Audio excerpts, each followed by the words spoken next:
जवाब दो, क्या नहीं है तुम्हारे बस में?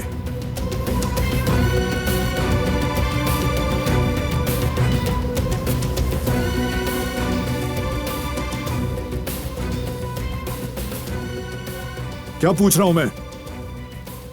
ऐसा क्या है जो तुम्हारे लिए मुमकिन नहीं है?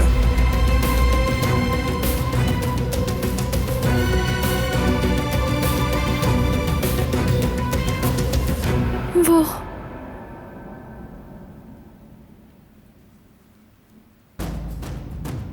अगर तुम मेरा कहना मानती रही तो किसी को कुछ नहीं होगा, लेकिन अगर नहीं माना तो पहले तुम्हारा शौहर बारान कारा भी और फिर तुम्हारा पूरा खानदान खत्म कर दूंगी।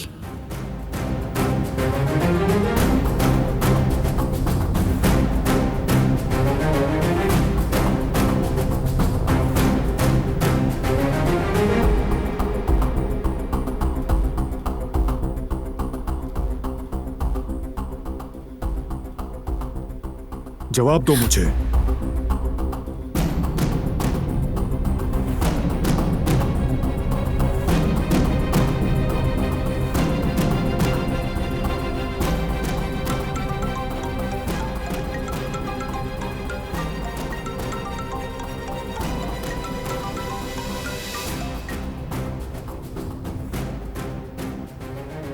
मैं हूं सबीहा। क्या बात है सबिया साहिबा, क्यों फोन किया आपने? दिलान का कोई कसूर नहीं, उस पर गुस्सा मत करें, सारी गलती मेरी है। कहना क्या चाह रही हैं आप? साफ साफ क्यों नहीं बोलती?